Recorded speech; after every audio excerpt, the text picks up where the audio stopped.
Assalamualaikum warahmatullahi wabarakatuh. Teman-teman sekalian dimanapun Anda berada, mudah-mudahan kita selalu sehat dan dalam lindungan Allah Subhanahu wa Ta'ala. Baik, kita lanjutkan dari materi yang kemarin ya. Nah, apabila surat gugatan itu sudah masuk di pengadilan dan kemudian sudah dikirimkan kepada tergugat dan sudah dilakukan upaya mediasi di antara keduanya, di mana mediasi tidak berhasil, nah maka langkah selanjutnya adalah jawab jinawab. Jawab jinawab ini diberikan atau haknya dari tergugat ya. Jadi tergugat diberikan hak untuk menjawab gugatan penggugat. Nah, selain jawaban gugatan, jawab jinawab ini juga meliputi replik, duplik, dan juga re-replik dan reduplik apabila diperlukan. Nah, kemudian ketika tergugat ini membuat surat jawaban, maka apa hal-hal yang perlu diperhatikan, yaitu sebagai tergugat itu punya hak untuk menolak atau membantah gugatan dari penggugat, tetapi dengan konsekuensi harus membuktikan atau memberikan alat bukti yang cukup ketika pembuktian nanti. Nah, jawab jinawab ini berdasarkan asas de auditu el alteram partem. Jadi asas kesamaan kedua belah pihak yang berperkara di pengadilan. Jadi kedua belah pihak baik penggugat maupun tergugat itu diberi kesempatan untuk mengemukakan alasan-alasan dalil-dalil hukum, atau tergugat juga punya hak untuk membela diri. Nah, kemudian kita sekarang berposisi sebagai tergugat ya. Nah, apabila tergugat membuat surat jawaban, maka itu ada dua ya, tergugat itu tidak harus serta-merta menerima gugatan dari penggugat, tapi tergugat itu juga berhak untuk menolak dan bahkan menangkis gugatan dari penggugat. Nah, maka jawaban itu secara garis besar ada dua, ada pengakuan dan kemudian ada bantahan. Nah, pengakuan ini mungkin ada poin-poin tertentu yang diakui benar oleh penggugat dan poin-poin yang lain mungkin tidak diakui. Nah, itu namanya pengakuan sebagian. Nah, atau tergugat mengakui secara keseluruhan gugatan dari penggugat, maka disebut dengan jawaban dengan pengakuan seluruhnya. Nah, itu semua hak dari tergugat. Nah, kemudian tergugat juga punya hak untuk membuat jawaban itu berisi bantahan. Bantahan adalah menyangkal atas gugatan dari penggugat. Nah, konsekuensinya tadi yang seperti saya bilang adalah ketika membantah, maka tergugat harus bisa memberikan alat bukti yang kuat saat pembuktian nanti. Nah, kemudian untuk teknis pembuatan surat jawabannya secara lengkap kita bisa lihat di modul ya, di modul hukum acara perdata, tetapi akan saya jelaskan di sini. Jadi untuk teknis jawabannya bisa menjawab dari pokok perkara ya. Jadi jawabannya itu menjawab dari pokok perkara.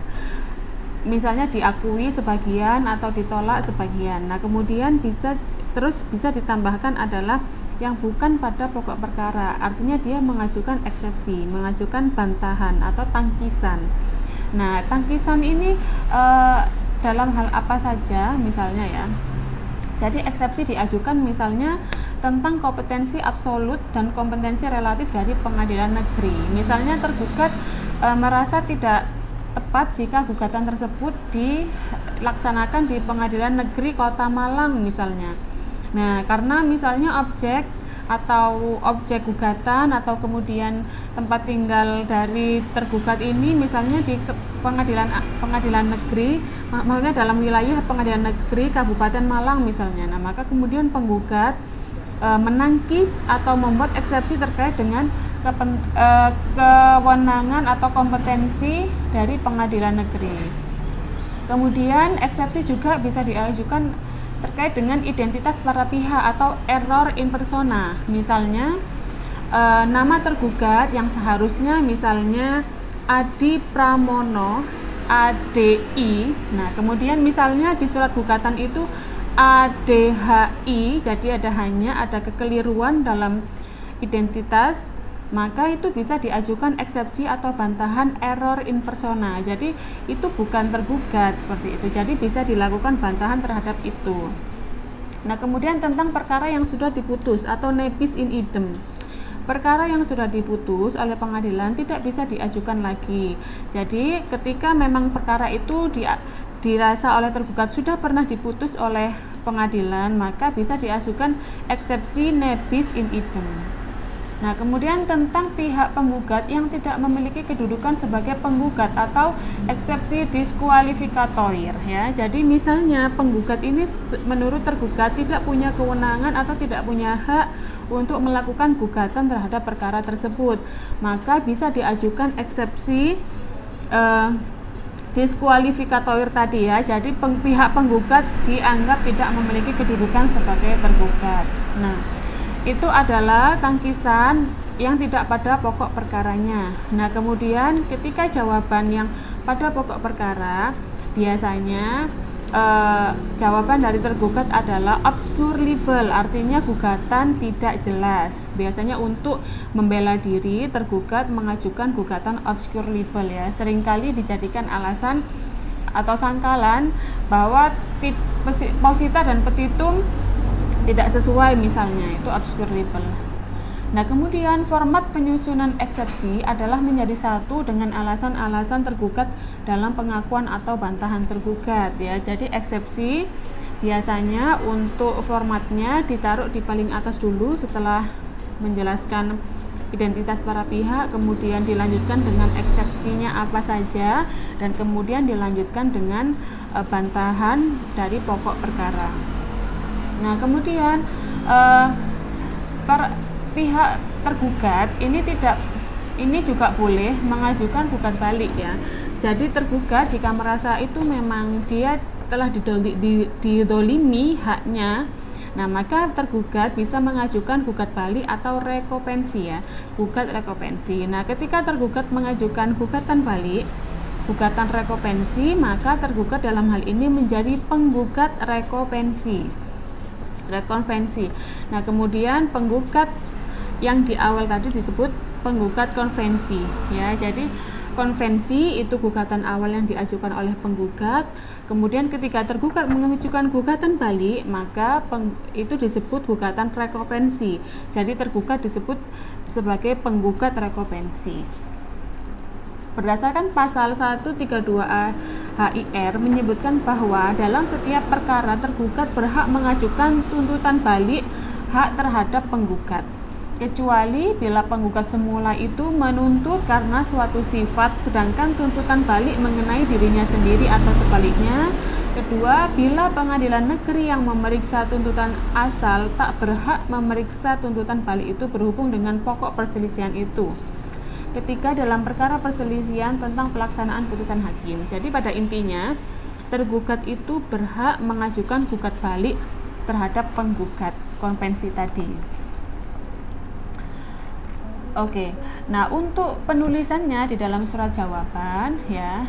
Jadi setelah para pihak dan kemudian nanti dalam konvensi ya. Jadi apabila ada gugatan balik, cara penulisannya adalah yang pertama dalam konvensi dulu. Jadi dari yang gugatan yang dari penggugat di awal tadi, nah kemudian baru dimasukkan eksepsi, misalnya apa jika ada eksepsi, dan kemudian bantahan terhadap pokok perkara.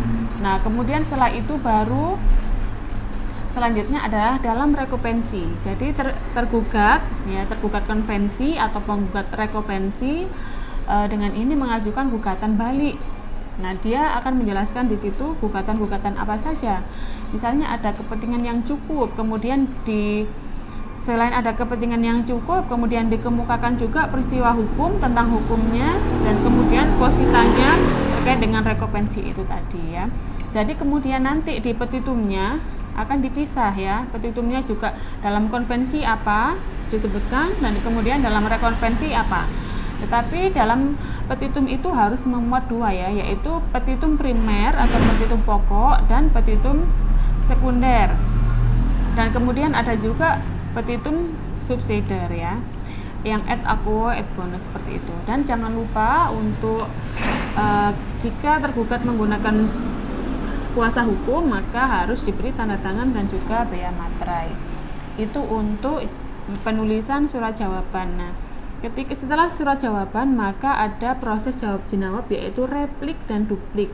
Dan kemudian jika dibutuhkan ada replik dan ada reduplik. Nah, kalau dilihat dari kuantitasnya, replik dan duplik besar kemungkinan akan semakin sedikit, karena replik dan duplik merupakan jawaban dari tergugat dan jawaban lagi dari penggugat ya. Jadi ada jawab jenawab di situ. Tanggapan di luar gugatan sejatinya tidak dapat dijadikan alasan karena pada dasarnya tidak menjawab gugatan. Ya.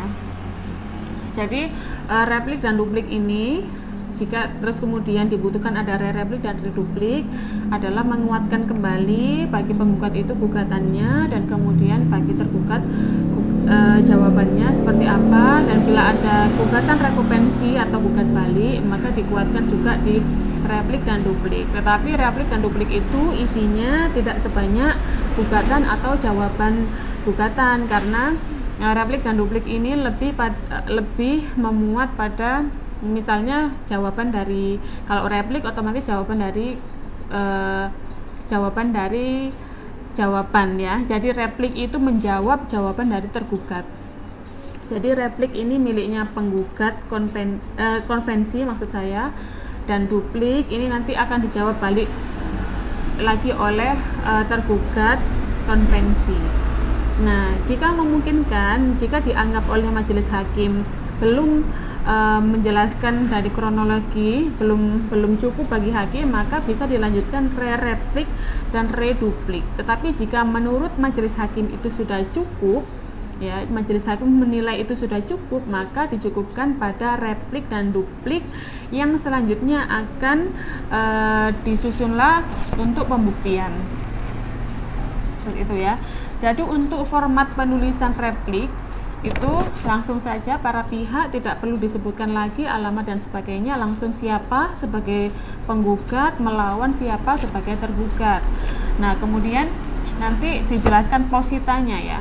Posita berlaku sebagai jawaban dari jawaban tergugat ya.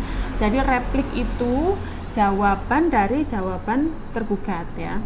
Kan ada gugatan, kemudian ada jawaban, dan kemudian penggugat mengajukan replik. Ya, jadi replik itu merespon dari jawaban tergugat. Nah, kemudian tetap ada petitum ya, tanpa pengulangan petitum dalam gugatan ya. Dan kemudian ada petitum subsider, kemudian tanda tangan. Nah, kemudian duplik juga seperti itu ya, lebih ringkas. Jadi pihaknya siapa sebagai tergugat. Jadi duplik ini menjawab replik ya. Terus kemudian para pihaknya siapa, dan kemudian jawaban tergugat berkenaan dengan duplik apa saja. Nah, kemudian ada petitum pokok dan primer, kemudian petitum primer maksud saya, kemudian petitum sekunder, dan juga ada subsidiar. Itu harus ada ya. Nah, setelah jawab jenawab ini dirasa cukup, maka akan dilanjutkan pada proses pembuktian yang akan saya sampaikan pada video selanjutnya. Terima kasih, semoga membantu. Assalamualaikum warahmatullahi wabarakatuh.